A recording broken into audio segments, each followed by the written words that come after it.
Department ಏನಿದೆ sir, ಇವು ನಮ್ಮ ಕಾರ್ಯಕರ್ತ ಆಗ್ಬೇಕು. ಇವ್ರ ಹಸ್ಬೆಂಡ್ ಅವ್ರಿಗೆ ಅವ್ರ ಮೇಲೆ ಒಂದು ಸುಳ್ಳು FIR ದಾಖಲಿಸಿ ಏನು ಮಾಡ್ಯಾರ, ಹರಾಸ್ಮೆಂಟ್ ಮಾಡ್ಲಿಕ್ಕತ್ತಾರ. ಇವ್ರಿಗೆ ಏನೈತಿ, ಇವ್ರು ಹೋದ ಅಂತ ಹೇಳಿದ್ರೆ ಪೊಲೀಸ್ ಡಿಪಾರ್ಟ್ಮೆಂಟ್ ಯಾವುದೇ ಥರದ ಕಂಪ್ಲೇಂಟ್ ತೊಗೋತಾ ಇಲ್ಲ. ಅದಕ್ಕೆ ತಾವೇನೈತಿ ಜಿಲ್ಲಾಧಿಕಾರಿ ಒಂದು ಆದೇಶ ಮಾಡಿಸ್ರಿ. ಸಾರ್ವಜನಿಕರಿಗೆ ಬಂದಂಥ ಹೆಸರಿಗೆ ಮಾತ್ರ ಸರ್ಕಾರ ಸಾಕಷ್ಟು ಘೋಷಣೆಗಳು ಮಾಡ್ತದೆ, ಸಾಕಷ್ಟು ಹೆಲ್ಪ್ಲೈನ್ ಮಾಡಿದ್ದೈತಿ. ಆದರೆ ಇದ್ರ ಬಗ್ಗೆ ಕ್ರಮ ತಗೊಳ್ಳಿಕ್ಕೆ ಒಂದು ಆದೇಶ ಮಾಡಿಸ್ರಿ ಸರ್. ನೂರ್ ಚೌಹಾನ್ ಅಂಥೇಳಿ ನಮ್ಮ ಒಂದು ಕಾರ್ಯಕರ್ತರ ಮನೆಯವರು ಆಗ್ಬೇಕು. ಇವರು ಸುಮಾರು 3 ತಿಂಗಳಿಂದ ಅವ್ರ ಮನೆಯವರು ಹೊರಗಿದ್ದಾರೆ. ಇವರು ಏನು ತಮ್ಮ ವತಿಯಿಂದ ಕಂಪ್ಲೇಂಟ್ ಕೊಡ್ತಾರ, ಪೊಲೀಸ್ ಇಲಾಖೆದ ನಿರ್ಲಕ್ಷ್ಯ ಮತ್ತು ಅವ್ರದ್ದು ಇದು ಏನಂತ ಹೇಳಿದ್ರೆ ತಮ್ಮ ಇಚ್ಛಾ ಅನುಸಾರ ಅವ್ರು ಡ್ಯೂಟಿ ಮಾಡ್ತಾರ, ಕಾನೂನುಬದ್ಧವಾಗಿ ಡ್ಯೂಟಿ ಮಾಡ್ತಾ ಇಲ್ಲ. ಏಕಂತ ಹೇಳಿದ್ರೆ ಯಾರು ಹಣ ಕೊಡ್ತಾರ, ಯಾರು ಪ್ರಭಾವಿಶಾಲಿ ವ್ಯಕ್ತಿಗಳದಾವು, ಯಾವ ಅವರು ಸಮಾಜದೊಳಗೆ ರಾಜಕಾರಣಿಗಳ ಬೆಂಬಲ ಅದ, ಅಂಥ ವ್ಯಕ್ತಿಗಳ ದೂರ ತೊಗೊಂಡೋದ್ರೆ ಅದು ಯಾವುದೇ ಥರದ ಇರಲಿ, ಪೊಲೀಸ್ ಡಿಪಾರ್ಟ್ಮೆಂಟ್ ಏನು ಮಾಡ್ತದೆ, ಆ ವ್ಯಕ್ತಿಗೆ ಒಯ್ದು ಜೈಲೊಳಗೆ ಹಾಕಿ ನಾವು ನಮ್ಮ ಕರ್ತವ್ಯವನ್ನು ಮುಗಿಸಿದೆವು ಅಂಥೇಳಿ ಈ ಥರ ಏನೈತಿ ತಮ್ಮ ವ್ಯಕ್ತಿತ್ವ ಸಮಾಜದಲ್ಲಿ ತರಲಿಕ್ಕತ್ತದ.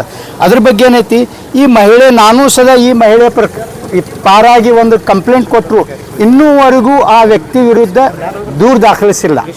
ಅಂದರೆ ಎಷ್ಟು ಮರಿಗೆ ಪೊಲೀಸ್ ಇಲಾಖೆದು ನಿರ್ಲಕ್ಷಿತನ ಅನ್ನೋದು ಅದು ಇವತ್ತು ಮಾಧ್ಯಮದ ಮುಖಾಂತರ ಏನೈತಿ ನಮ್ಮ ನಾಡಿನ ಜನತೆಗೆ ಏನೈತಿ ಪೊಲೀಸ್ ಇಲಾಖೆ ದುರಾಡಳಿತದ ಬಗ್ಗೆ ಗಮನಕ್ಕೆ ತರೋದು ಉದ್ದೇಶದಿಂದ ಇದು ಮಾಧ್ಯಮದ ಮುಖಾಂತರ ಮತ್ತು ಇದು ಮಾಡ್ತಾ ಇದ್ವಿ.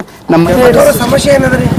ನಮಗ್ರಿ ಸರ ನಮ್ಮ ಮನೆಯವ್ರ ಮ್ಯಾಲೆ ಕೇಸ್ ಹಾಕ್ಯಾರ್ರಿ, ನಮ್ಮ ಅಮ್ಮ ಮತ್ತು ನನ್ನ ಅಪ್ಪ ರೀ ಮತ್ತು ನಮ್ಮ ತಮ್ಮಗಳ್ರಿ ಸರ್. ಏನ್ರಿ ಅದಕ್ಕೆ ಕಾರಣ ಏನು? ಅದು ನಮ್ಮ ಬಂಗಾರ ಇಟ್ಕೊಂಡಿದ್ರಿ ಸರ್ ಅವರು. ಮತ್ತು ಕ್ಯಾಲ್ ಪಕ್ಷ ಒಳಗೆ ನಮ್ಮ ಮನೆಯವ್ರು ಕೆಲಸ ಮಾಡಬಾರ್ದು ಅಂತ ಹೇಳಿ ಅವರು ನನಗೆ ಭಾಳ ದಿವಸದಿಂದ ನಾವು ಟಾರ್ಚರ್ ಮಾಡಾಕತ್ತಿದ್ರಿ ಸರ್, ನಮ್ಮ ಅಪ್ಪ ಅಮ್ಮ ಅಂತ ಹೇಳಿ. ಯಾವ ರೀತಿ ಟಾರ್ಚರ್ ಮಾಡ್ತೀವಿ? ಅವ್ರು ಟಾರ್ಚರ್ ರೀ, ಅವ್ರಿಗೆ ಸಾಯಿಸ್ತೀನಿ, ನನ್ನ ಗಂಡಾಗ ಸಾಯಿಸಿಬಿಡ್ತೀವಿ, ಅದಕ್ಕೆ ಡಿವೋರ್ಸ್ ಕೊಡು ಅವ್ರಿಗೆ, ಅವ್ರು ನಿಮಗೆ ಸಾಕಲ್ಲ ಅಂಥೇಳಿ ನನಗೆ ಭಾಳ ಟಾರ್ಚರ್ ಮಾಡ್ಯಾರ್ರಿ ಸರ್. 3-4 ತಿಂಗಳೈತ್ರಿ ಸರ್. ಮತ್ತು 3 ಮಕ್ಕಳೈತ್ರಿ ಸರ್. ಪೊಲೀಸ್ ಕಂಪ್ಲೇಂಟ್ ಅದು ಕೊಟ್ಟಿಲ್ಲ? ಹ್ಞೂ ಸರ್, ಸರಿ ಇದು ಮಾಡಿದ್ರಿ ಸರ್, ನಾವು ಫೋನ್ ಮಾಡಿ ಹೇಳಿ ಅವ್ರಿಗೆ ಮಾಡ್ಯಾರಿ ಸರ್. ಇದು ನಮ್ಮ 3 ಮಕ್ಕಳಿಗೆ ಸಾಲಿಯೋ ಇಲ್ರಿ ಸರ್, 3-4 ತಿಂಗಳೈತ್ರಿ ಸರ್. ನಿಮ್ಮ ದೌರ್ಜನ್ಯ ಮಾಡೋದು ಕಾರಣ ಏನದ? ನನ್ನ ಗಂಡನಿಗೆ ಬಿಡ್ಬೇಕಂತ್ರಿ ಸರ್. ನಾವು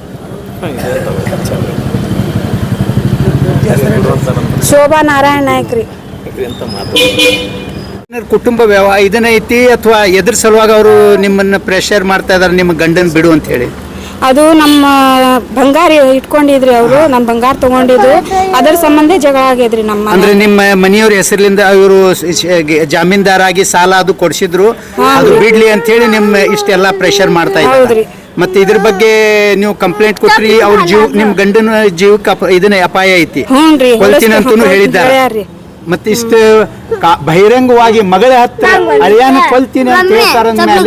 ಈ ಇದು ದೂರನ್ನು ಪೊಲೀಸ್ ಸ್ಟೇಷನ್ ತಗೋತಾ ಇಲ್ಲ ಅಂತ ಹೇಳಿ ಹೇಳಿದ್ರೆ ಭಾಳ ನಿರ್ಲಕ್ಷಿತನಾಗ್ತದೆ. ನಾಳೆ ಅಪರಾಧ ಆದ ನಂತರ ಈ ಎಲ್ಲ ಸಮಸ್ಯೆಗಳು ಅದಕ್ಕಿಂತ ಮುಂಚೆನೇ ಇದ್ರ ಮೇಲೆ ತಡೆ ಹಿಡಿಬೇಕು ಅಂತೇಳಿ ನಾನು वरिष्ठ अधिकारियों ಹಾಗೂ पुलिस इलाके ಹಾಗೂ जिला आडಳಿತ ಜೊತೆ ಒಂದು ಮನವಿ ಮಾಡ್ತಾ ಇದ್ದೀನಿ। पल पल की खबरों के लिए हमारे YouTube चैनल को सब्सक्राइब कीजिए, हमारे वीडियो को लाइक कीजिए और सबसे पहले हमारी न्यूज देखने के लिए बेल आइकॉन पर क्लिक करना ना भूलें।